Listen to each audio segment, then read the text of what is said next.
इंदौर में मौजूद एक भिक्षुक पुनर्वास केंद्र के कर्मचारियों ने केंद्र में हो रही लापरवाही और अनियमितताओं को लेकर मोर्चा खोल दिया है।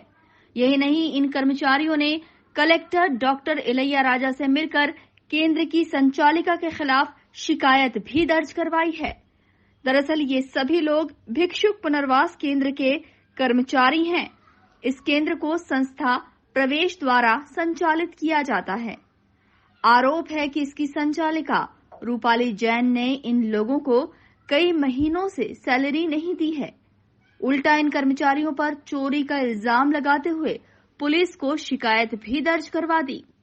इसके बाद एक महिला कर्मचारी की ऐसी बदनामी हुई कि उसकी सगाई होने के बावजूद उसका रिश्ता ही टूट गया। साथ ही केंद्र की संचालिका के पास जब भी ये अपनी सैलरी मांगने के लिए जा रही है तो वो लगातार धमकी भी दे रही है।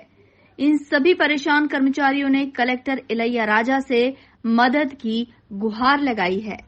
साथ ही भिक्षुक पुनर्वास केंद्र में लगातार हो रही लापरवाही और अनियमितताओं की जांच की भी मांग की है।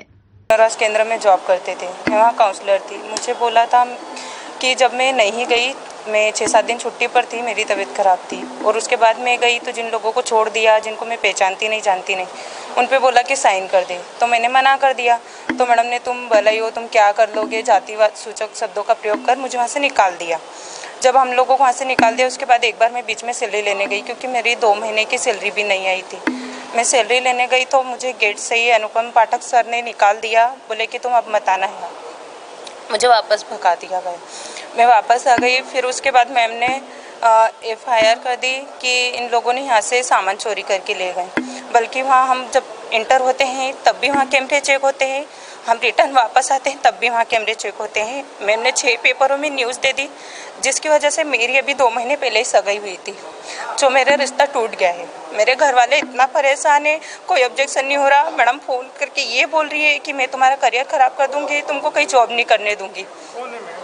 रूपाली जैन मैम जो ये बोल रही है कि तुम्हारा करियर ख़राब कर दूंगी, मैं तुमको कहीं भी जॉब नहीं करने दूंगी। सर मैं मार्च से वहीं थी, नौकरी कर रही थी काउंसलर के पद पर, और एक काउंसलर होने के बाद मैम 2 काउंसलरों का नाम चला रही थी और सिर्फ वहाँ मैं अकेली काउंसलर थी। पूर्व काउंसलर भी इसी वजह से छोड़कर चले गए कि उनको भी 2-2 महीने की सैलरी नहीं दी। कलेक्टर ऑफिस में आया है ये ज्ञापन देने के लिए कि सर वहाँ पे जो धांधलियाँ हो रही है और अभी जो 28 तारीख को कार्रवाई होने वाली, जो जांच होने वाली है, तो हम लोग विनम्र निवेदन चाहते हैं कि वहाँ पर जो भी हो रही है उसको अगर कमेटी में हम लोगों को भी लेके जाए, ताकि हम लोगों को पूरा क्लियर कर सके कि किस तरीके से फर्जीवाड़ा हो रहा है। इसलिए हम इनको यहाँ पे ज्ञापन देने के लिए आए। फिलहाल भिक्षुक पुनर्वास केंद्र के इन कर्मचारियों की शिकायत को कलेक्टर डॉक्टर इलैया राजा ने बेहद गंभीरता से लिया है। साथ ही जांच के बाद उचित कार्रवाई का आश्वासन इन कर्मचारियों को दिया है। Bureau report, INN news, Indore.